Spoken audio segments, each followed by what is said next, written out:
আসসালামু আলাইকুম। কৃষি চাষবাস চ্যানেলের পক্ষ থেকে সবাইকে আন্তরিক শুভেচ্ছা অভিনন্দন। তো দেখেন, আমার মরিচের জমি কিন্তু প্রস্তুত হচ্ছে। আজকে ফাইনালি মরিচের ফাইনাল চাষ হবে এবং বেড করার কাজও কিন্তু শুরু করে দেব। মাশাআল্লাহ, দেখেন এই যে আমার মরিচের গাছগুলার যে গ্রোথ এবং গঠন, এই যে। তো আমি আমার মরিচের গাছে এইখানে কিন্তু ট্রিটমেন্ট করেছি। তো একটা জিনিস দেখাই, যদিও এটা মাটিতে না, তারপরেও দেখেন এই যে গাছের পাতায় কেমন একটা সাদা সাদা ফুটকানি ফুটকানি ভাব চলে আসছে, আবার একটু কোকড়ানো ভাব আসছে। তো দেখেন এই অবস্থায় কিন্তু কি ব্যবহার করব না করব সেটা ভেবেই কিন্তু অনেক সময় চিন্তা হয়। তো দেখেন এই যে প্রত্যেকটি গাছই কিন্তু মাশাআল্লাহ তরতাজা করকরি রয়েছে। তো এই এই এই চারাগুলোর বয়স প্রায় 50 দিনের কাছাকাছি হয়ে গেছে। এখানে আমি জমি প্রস্তুত করতে পারিনি, যার ফলে কিন্তু আমার লেট হচ্ছে এগুলা জমিতে রোপণ করতে। জমি প্রস্তুত করতে বলতে এইখানে আসলে আমাদের যে চাষবাস হয় সেই চাষবাসের জমি কিন্তু ক্লিয়ার না হলে কিন্তু সেই জমিতে কিন্তু আরেকটা ফসল করা যায় না। তো সর্বোপরি আলহামদুলিল্লাহ সেই জমি চাষবাস হচ্ছে, আজকে চাষ হবে ফাইনালি। দেন তারপরে ওইখানে এই মরিচের চারাগুলা কিন্তু রোপণ করব।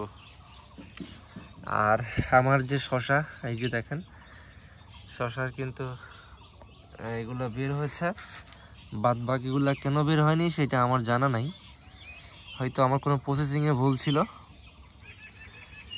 তো যেগুলাই বের হয়েছে আলহামদুলিল্লাহ এগুলাই কিন্তু লাগিয়ে দিতে পারবো।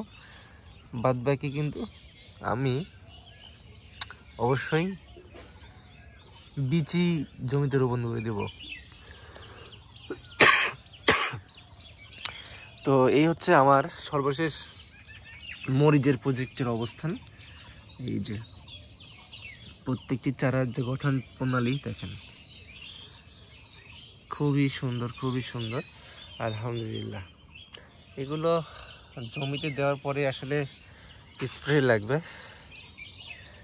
তো ওই স্প্রেগুলো দেওয়ার পরবর্তী সময় হয়তো বা এই ধরনের সমস্যাগুলো বা ফুটকানি যে সমস্যা, দাগ সাদা সাদা হওয়া, এগুলো কিন্তু দূরে চলে যাবে আলহামদুলিল্লাহ। এই হচ্ছে আমার বর্তমান অবস্থা মরিচের। আপনাদেরকে আরও একটি জিনিস দেখাই, সেটি হচ্ছে এই যে আমার এটা কিন্তু আমার করলার প্রজেক্টের জন্য এইখানে কিন্তু দেওয়া আছে প্রায় এইখানে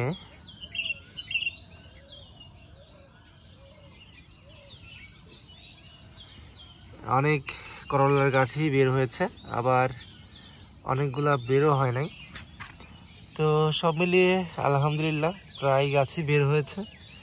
যেগুলা বের হয় নাই সেগুলোর আসলে জার্মিনেশন হয় নাই, আসলে এরকম হয়েই থাকে, প্রত্যেকটা বীজই যে হবে এরকম না। তো তারপরেও আলহামদুলিল্লাহ প্রায়গুলাই হয়েছে, এই যে প্রায়গুলাই হয়েছে এবং গাছের গ্রোথ কিন্তু মাশাআল্লাহ সুন্দর আছে। এই যে দেখেন প্রত্যেকটি গাছই কিন্তু এই যে তারপরেও বের হইতেছে, এই যে বের হইতেছে। এইগুলার একটু গ্রোথ কম হবে, কেননা এরা পরবর্তীতে বের হচ্ছে।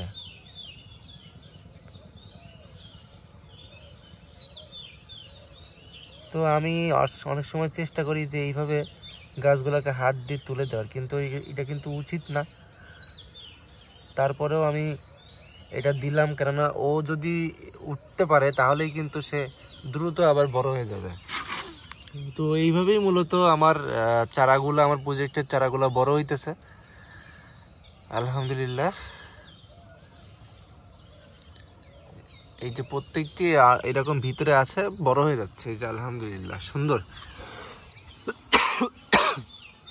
পাশাপাশি আমার মরিচ এবং করলা আমার নতুন প্রজেক্টের জন্য সবই কিন্তু রেডি আলহামদুলিল্লাহ।